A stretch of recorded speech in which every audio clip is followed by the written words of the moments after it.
Hello बच्चों आज hello बच्चों, आप सभी का स्वागत है इस वीडियो में। आज हम लोग पढ़ने वाले हैं पाठ 6.1 सीवी रमन, जिसे लिखा है अरविंद गुप्ता ने। अरविंद गुप्ता भारत में विज्ञान को लोकप्रिय बनाने और शैक्षिक खिलौने बनाने के लिए मशहूर हैं। जो अरविंद गुप्ता है वो भारत में विज्ञान को लोकप्रिय प्रसिद्ध करने में और शैक्षिक खिलौने बनाने के लिए मशहूर हैं। वे लेखन व अनुवाद भी करते हैं। उनकी लोकप्रिय वेबसाइट है arvindgupta.toys.com पर खिलौनों और पुस्तकों का विशाल भंडार है। आप जाकर इसे गूगल में सर्च कर सकते हैं। अपने काम के लिए उन्हें कई पुरस्कार मिल चुके हैं, जिनमें बच्चों में विज्ञान के प्रचार प्रसार के लिए भारत सरकार का पहला राष्ट्रीय पुरस्कार 1988 शामिल है। ठीक है, तो उनको कई पुरस्कार मिल चुके हैं, जिसमें से एक है राष्ट्रीय पुरस्कार, पहला राष्ट्रीय पुरस्कार। ठीक है, अरविंद गुप्ता जी को मिला था। आज देखिए हम लोग पढ़ने वाले हैं पाठ 6.1 सीवी रमन। तो चलिए इसे पढ़ते हैं। आज वैज्ञानिक प्रयोगशालाओं में अंधाधुंध पूंजी निवेश और परिष्कृत उपकरणों का बोलबाला है। पूंजी निवेश मतलब कि पैसे लगाने वाली बात को कहते हैं पूंजी निवेश। ठीक है, अंधाधुंध मतलब कि बिना सोचे समझे ही पैसे पूंजी अपना लगा रहे हैं प्रयोगशालाओं में। ठीक है, वैज्ञानिक प्रयोगशालाओं में जितना मनचाहा पैसा लगाते हैं। परंतु हमें यह नहीं भूलना चाहिए कि प्रयोगशाला में सबसे महंगा और कीमती उपकरण आज भी मनुष्य का दिमाग है। जो मशीनरी चीज़ें हैं ना, उन सब से कीमती क्या है? मनुष्य का दिमाग। जब मनुष्य का दिमाग तेज होगा तभी वह उन मशीनों से काम कर सकता है। जो वैज्ञानिक उपकरण है उसका प्रयोग वह कर सकता है। ठीक है, इसलिए यहाँ पे कहा गया कि मनुष्य का दिमाग ही सबसे कीमती है। इस बात की सच्चाई का प्रमाण हमें सीवी रमन के जीवन से मिलता है। किससे मिलता है? सीवी रमन जो है वैज्ञानिक, उनके जीवन से हमें यह सच्चाई पता चलती है। वे अकेले ऐसे वैज्ञानिक हैं जिन्हें भारत में विज्ञान के क्षेत्र में किए गए शोध कार्य के लिए नोबेल पुरस्कार से सम्मानित किया गया है। तो सबसे पहले भारतीय कौन है? सीवी रमन, जिन्हें विज्ञान के क्षेत्र में नोबेल पुरस्कार मिला है। विज्ञान के क्षेत्र में उन्होंने क्या किया था? शोध कार्य किया था। जिन अल्प विकसित उपकरणों का उन्होंने अपने शोध में उपयोग किया, उनकी कीमत 200 रुपये से भी कम थी। देखिए, जिन उपकरणों का उन्होंने अपने शोध कार्य में प्रयोग किया उसकी कीमत 200 से कम थी। ठीक है, इस विलक्षण वैज्ञानिक का जन्म, इनका सीवी रमन का जन्म हुआ था 7 नवंबर 1888 को तमिलनाडु के तिरुचिरापल्ली नगर में हुआ था। उनके पिता भौतिक विज्ञान और गणित के व्याख्याता थे। रमन को बचपन से ही विभिन्न विषयों की पुस्तकें पढ़ने को मिली। पहले से ही उनको पुस्तक पढ़ने की सारी सुविधाएं मिली थी। उन्हें अपने पिता से संगीत का प्रेम भी मिला, जिसकी प्रकृति पर उन्होंने बाद में बुनियादी शोध किया। रमन की प्रारंभिक शिक्षा विशाखापट्टनम में हुई। उन दिनों आयु की पाबंदी न होने के कारण उन्होंने 11 वर्ष की उम्र में ही हाई स्कूल की परीक्षा उत्तीर्ण कर ली थी। देखिए, 11 वर्ष की उम्र में, अभी के समय में बच्चे 5th या 6th क्लास में होते हैं। ठीक है, पर उन्होंने 11 वर्ष की उम्र में हाई स्कूल की परीक्षा पास कर ली थी, क्योंकि उस समय कोई उम्र का पाबंद नहीं था, कोई रोक टोक नहीं था कि इसकी उम्र कम है तो ये आगे की परीक्षा नहीं दिला सकता, ऐसा कुछ नहीं था। 1902 में रमन ने प्रेसिडेंसी कॉलेज में दाखिला लिया और भौतिकी विज्ञान में प्रथम स्थान तथा स्वर्ण पदक के साथ 1904 में बीए पास किया। तो उन्होंने भौतिकी विज्ञान में प्रथम स्थान और स्वर्ण पदक भी मिला 1904 में। इसके साथ ही उन्होंने बीए पास कर लिया। 1907 में एमए की परीक्षा में सर्वश्रेष्ठ छात्र घोषित किए गए। रमन का कद छोटा था, जिसने उनके लिए अनेक मुश्किलें खड़ी की। उनकी हाइट जो थी वो थोड़ी छोटी थी, इसलिए उनको बहुत सारी परेशानियों का सामना करना पड़ा। अक्सर उनके शिक्षक पूछते क्या तुम सच में इस कक्षा के छात्र हो? क्योंकि वो उम्र में छोटे थे ना, इसलिए उनकी हाइट भी छोटी थी, इसलिए उनको परेशानी का सामना करना पड़ता था। टीचर हमेशा पूछते थे क्या तुम सच में इस कक्षा के छात्र हो? महाविद्यालय की पढ़ाई समाप्त होने के बाद रमन को उच्च शिक्षा के लिए विदेश जाने की सलाह दी गई, परंतु मद्रास में सिविल सर्जन ने जब उनकी जांच की तो उन्हें लगा कि रमन का छोटा शरीर इंग्लैंड का कड़क मौसम बर्दाश्त नहीं कर पाएगा, क्योंकि उनकी हाइट छोटी थी ना, इसलिए बाकी लोग डॉक्टरों को लगा कि इंग्लैंड में बहुत ठंडी होती है, जो जिसकी वजह से उनका शरीर जो है कमज़ोर है और वो सहन नहीं कर पाएगा। भारत में रहकर काम करने के लिए रमन सारी ज़िंदगी उस डॉक्टर के ऋणी रहे। मतलब डॉक्टर की सलाह की वजह से ही उनको विदेश जाना नहीं पड़ा, इसलिए वो डॉक्टर के बहुत एहसानमंद थे। रमन ने भौतिक विज्ञान में एमए किया। उन दिनों विज्ञान पढ़ने वालों के लिए बहुत कम नौकरियां थी। भौतिक विज्ञान में उन्होंने एमए किया था। उस समय विज्ञान वालों को जल्दी से नौकरी नहीं मिलती थी। अन्य विकल्प खुले ना होने के कारण रमन को कोलकाता में वित्त विभाग में शासकीय नौकरी करनी पड़ी। कौन से विभाग में? वित्त विभाग में। वित्त विभाग में नौकरी करते हुए भी भौतिक में रमन की रुचि लगातार बनी रही। उन्होंने घर में ही एक छोटी प्रयोगशाला बनाई और वहीं प्रयोग करने लगे। एक दिन काम से लौटते समय उन्हें एक साइन बोर्ड दिखाई दिया जिस पर Indian association for cultivation of science लिखा था। कहा जाता है कि रमन चलती ट्राम से कूदकर वहां पहुंचे, जहां उनका स्वागत अमृतलाल सरकार ने किया।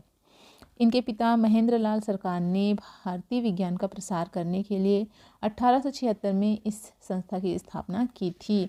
महेंद्र लाल सरकार ने भारत विज्ञान का प्रसार करने के लिए 1876 में इस संस्था की, कौन सी संस्था की? Indian association for cultivation of science संस्था की स्थापना की थी। अब रमन शाम को अपने दफ्तर से लौटकर वहाँ की प्रयोगशाला में काम करने लगे। जल्द ही वे उच्च कोटि के वैज्ञानिक शोध पत्र लिखने लगे, जिनकी ओर विशेषज्ञों का ध्यान आकर्षित हुआ। उच्च कोटि के वैज्ञानिक शोध पत्र रिसर्च करते थे, है ना, शोध मतलब रिसर्च करना। 1917 में कलकत्ता विश्वविद्यालय के उप कुलपति आशुतोष मुखर्जी ने रमन को विश्वविद्यालय में भौतिक विज्ञान की तारकनाथ पावित चेयर स्वीकार करने का निमंत्रण दिया। रमन फूले नहीं समाये। वित्त विभाग के बही खातों से बरी होकर अब वे अपने प्रिय विषय पर शोध करने के लिए मुक्त थे। वित्त विभाग में वो काम तो जरूर करते थे, लेकिन उनका रुचि किस में था? भौतिक शास्त्र में था। तो जब 1917 में कोलकाता विश्वविद्यालय के उपकुलपति आशुतोष मुखर्जी जी ने रमन को विश्वविद्यालय में भौतिक विज्ञान की तारकनाथ पारित चेयर स्वीकार करने का निमंत्रण दिया तो वे बहुत खुश हो गए। ठीक है। 1921 में एक सम्मेलन में भाग लेने के लिए रमन विदेश गए। उनकी यह समुद्री यात्रा भौतिक विज्ञान के लिए बहुत लाभदायक सिद्ध हुई। वे समुद्र के गहरे नीले पानी को निहारते रहते। सागर का पानी नीला क्यों दिखता है? क्या पानी आसमान के प्रतिबिंब के कारण नीला दिखता है? क्या कोई और कारण है? रमन को ऐसा एहसास हुआ कि सागर का नीलापन पानी और सूर्य के प्रकाश के अंतर संबंध के कारण है। इस तरह जब जहाज के अन्य मुसाफिर ताश और बिंगो के खेलों में मस्त थे, तब रमन वहाँ एक जेबी वर्णक्रम मापी से प्रयोगों में मगन थे और उन्होंने अपने अलग माध्यमों में प्रकाश के प्रकीर्णन पर एक शोध पत्र लिख डाला। जब वो समुद्री यात्रा करके विदेश जा रहे थे ना, तब उनके मन में बहुत सारे प्रश्न थे। समुद्र के पानी को देखकर उनके दिमाग में बहुत सारे प्रश्न आए, जैसे कि उसका रंग नीला क्यों होता है? क्या ये आसमान का प्रतिबिंब है इसलिए नीला दिखाई देता है, या कोई और कारण है? इस प्रकार के अनेक प्रश्न उनके दिमाग में आने लगे और उसी जहाज में उन्होंने क्या लिख डाला? वर्णक्रममापी से प्रयोगों में मगन हो गए। वर्णक्रममापी के प्रयोग करने लगे और वहीं उन्होंने प्रकाश के प्रकीर्णन पर एक शोध पत्र लिख डाला। भारत लौटने के बाद रमन ने इस विषय पर गंभीरता से शोध किया, रिसर्च किया। उन्होंने प्रकाश की किरणों को भिन्न भिन्न द्रवों से गुजारा और उनके प्रभाव का अध्ययन किया। भिन्न भिन्न द्रव मतलब कि जैसे दूध हो गया, शहद हो गया, तेल हो गया, पानी हो गया, ये द्रव में आते हैं। तो बहुत सारे द्रव में उन्होंने प्रकाश के प्रकीर्णन का प्रयोग किया, क्योंकि वो देख रहे थे ना समुद्र का पानी कैसा दिख रहा था? नीला दिख रहा था, तो वो पानी था, इसीलिए वो इस प्रयोग को कर रहे थे। पानी क्या होता है? द्रव होता है। तो वो बहुत सारे द्रव लिए कई प्रकार के, उन सब में उन्होंने ये प्रयोग करके देखा। अंततः 1928 में उन्होंने सिद्ध किया कि जब किसी एक रंग का प्रकाश किसी द्रव से गुजरता है तो प्रकाश के कण और द्रव के परमाणु एक दूसरे पर क्रिया करते हैं और प्रकाश बिखेर देते हैं। बाहर निकलने वाली प्रकाश किरण का रंग आने वाली किरण से भिन्न होता है। बाहर निकलने वाली यह किरण आने वाली किरण की तुलना में ऊंचे और नीचे दोनों स्तरों की ऊर्जा की ओर मुड़ती है। यही वह सुप्रसिद्ध रमन प्रभाव है जिस पर आगे चलकर रमन को नोबेल पुरस्कार मिला। तो रमन, सीवी रमन को किसमें नोबेल पुरस्कार मिला? रमन प्रभाव, क्योंकि उन्होंने शोध किया था इसलिए इस प्रयोग का नाम क्या दे दिया? रमन प्रभाव। ठीक है। उनकी खोज से विश्व स्तर पर वैज्ञानिक शोध में तेजी आई। इससे अलग पदार्थों की संरचना के अध्ययन में बहुत मदद मिली। ठीक है। इस बुनियादी शोध के बाद रमन पर सम्मानों की झड़ी लग गई। अर्नेस्ट रदरफोर्ड ने रमन प्रभाव की खोज की घोषणा रॉयल सोसाइटी में की, जिसके बाद ब्रिटिश सरकार ने रमन को नाइटहुड के सम्मान से नवाजा। 10 दिसंबर 1930 को उन्हें दुनिया के सर्वोच्च पुरस्कार नोबेल पुरस्कार से सम्मानित किया गया। तो इस प्रकार देखिए, इस शोध के बाद रमन को बहुत सारे सम्मान मिले। ठीक है, झड़ी लग गई। अर्नेस्ट रदरफोर्ड जो थे वो रमन प्रभाव की खोज की घोषणा रॉयल सोसाइटी में की। ठीक है, जिसके बाद ब्रिटिश सरकार ने रमन को नाइटहुड के सम्मान से नवाजा। उस समय का बहुत बड़ा सम्मान था, नाइटहुड का सम्मान अंग्रेजों द्वारा दिया जाता था। विज्ञान के लिए नोबेल पुरस्कार पाने वाले रमन पहले एशियाई और पहले अश्वेत व्यक्ति थे। नोबेल पुरस्कार प्राप्त करना भी अपने आप में एक बहुत ही बड़ी गर्व की बात है। पूरे विश्व के वैज्ञानिकों के बीच में किसी एक वैज्ञानिक को यह पुरस्कार दिया जाता है। भौतिक के क्षेत्र में दिया जाता है, बहुत सारे विज्ञान के क्षेत्र में अलग अलग विषय के हिसाब से नोबेल पुरस्कार दिया जाता है। उनसे पहले रविंद्रनाथ ठाकुर को साहित्य के क्षेत्र में मिला था। ठीक है। रमन के बाद उनके भांजे जो सुब्रमण्यम चंद्रशेखर है उसको लगभग 50 वर्ष बाद 1983 में नोबेल पुरस्कार दिया। सदियों तक विदेशी ताकतों द्वारा शासन किए जाने के बाद इस अंतर्राष्ट्रीय गौरव से भारतीय वैज्ञानिक समाज का आत्मसम्मान बुलंद हुआ। किनसे? भारतीय वैज्ञानिक समाज का आत्मसम्मान बुलंद हुआ सीवी रमन जी के कारण। एक भारतीय वैज्ञानिक को जिसने सारा शोध भारत में ही रहकर किया। उन्होंने विदेश की पढ़ाई नहीं की थी, सिर्फ वे भारत में रहकर ही ये शोध कर रहे थे और भारतीय वैज्ञानिक का जो स्तर था उसे ऊंचा किया। दुनिया का सबसे बड़ा सम्मान मिलना सच में बहुत गर्व की बात है। कौन सा सम्मान है? नोबेल पुरस्कार जो सम्मान है वो सभी देशों के बीच में, सभी देशों के वैज्ञानिकों के बीच में प्राप्त करना बहुत ही गर्व की बात है। जुलाई 1933 में रमन को टाटा विज्ञान संस्थान, वर्तमान में भारतीय विज्ञान संस्थान बेंगलोर का प्रथम भारतीय निदेशक नियुक्त किया गया। अगले 15 वर्ष रमन ने इस संस्था में गुजारे और इस दौरान उन्होंने यहाँ विश्व स्तर का भौतिक विज्ञान विभाग स्थापित किया। उन्होंने अंतर्राष्ट्रीय स्तर के अनेक वैज्ञानिकों को प्रेरणा और प्रशिक्षण दिया। उन्होंने क्षण किरण विवर्तन, एक्स-रे डिफ्रैक्शन और अपने प्रिय विषय प्रकाश एवं पदार्थ के बीच अंतर संबंधों पर काम शुरू किया। उनका प्रिय विषय था प्रकाश एवं पदार्थ के बीच अंतर संबंध। जब भी प्रकाश किसी पदार्थ से गुजरती है तो किस प्रकार वह असर करती है, प्रकाश का क्या प्रभाव पड़ता है, यही उनका प्रिय सब्जेक्ट था। रमन के विज्ञान के प्रचार प्रसार में गहरी रुचि थी। वे एक ओजस्वी वक्ता थे और उन्होंने विज्ञान के भिन्न भिन्न विषयों पर अनेक भाषण दिए।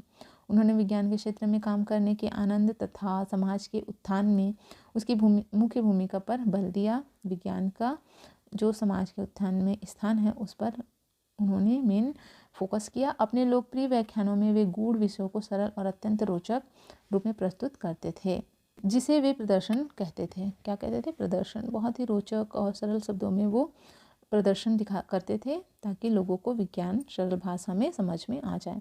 वे दर्शकों को मंत्रमुग्ध कर देते थे। अपने व्याख्यान में वे अक्सर कई जीवंत वैज्ञानिक प्रयोग करके दिखाते थे। उनका व्याख्यान है आसमान नीला क्यों होता है आज भी वैज्ञानिक भावना को संप्रेषित करने और उसकी पद्धति की एक अनूठी मिसाल है। रूखे तथ्यों या सूत्रों को रटकर सीखने के विषय के रूप में प्रस्तुत न करके वे विज्ञान को चरणबद्ध प्रश्नों की एक श्रृंखला के रूप में पेश करते थे। इस तरह वे सुव्यवस्थित तार्किकता के माध्यम से प्रकृति की कार्य प्रणाली को समझाते थे। ठीक है, वो क्योंकि वैज्ञानिक थे और उन्हें विज्ञान को समाज में लाना था ताकि जो समाज है वे आधुनिक समय को समझ सके और विज्ञान के साथ आगे बढ़ सके, समाज का उत्थान हो सके। इसलिए वो विज्ञान को समाज में लाना चाहते थे। वे भारतीय राष्ट्रीय विज्ञान अकादमी के संस्थापक सदस्य थे। रमन ने वाद्य यंत्रों की ध्वनि विज्ञान पर भी काम किया। अध्यारोपण गतियों के आधार पर धनुष डोर से बजने वाले वाद्य यंत्रों के तिर्यक कंपन का सिद्धांत भी उन्होंने विकसित किया। भारतीय ताल वाद्य तबला और मृदंगम की ध्वनि के समस्वरीय स्वभाव पर शोध करने वाले वे प्रथम व्यक्ति थे। क्योंकि संगीत की शिक्षा उनको किससे मिली थी? अपने पिताजी से मिली थी। तो वो इस क्षेत्र में रुचि रखते थे, है ना, कि तबला मृदंग इन सब की आवाज़ जो निकलती है वह कैसे निकलती है, कैसे प्रभाव डालती है। 1943 में उन्होंने एक कंपनी शुरू की जिसका नाम था Travancore chemical and manufacturing company limited. Travancore chemical and manufacturing company limited. 1948 में सेवानिवृत्ति से पहले रमन ने बेंगलोर में खुद अपने शोध संस्थान रमन शोध संस्थान की स्थापना की। इस संस्थान की विशेषता यह थी कि उसकी स्थापना के लिए सारी पूंजी व्यक्तिगत दाताओं से आई। उन्होंने 1970 तक अपना वैज्ञानिक शोध कार्य जारी रखा। हमेशा की तरह रमन शोध संस्थान में उन्होंने 2 अक्टूबर 1970 को महात्मा गांधी मेमोरियल व्याख्यान दिया।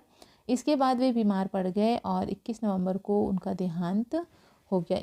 जो सीवी रमन थे वह एक बहुत ही प्रभावशाली वैज्ञानिक थे जिन्होंने विज्ञान को सरल करके समाज के सामने प्रस्तुत किया और उनके कई सारे शोध थे जो कि विश्व प्रसिद्ध हुए हैं और उसके लिए उनको नोबेल पुरस्कार भी प्राप्त हुआ है।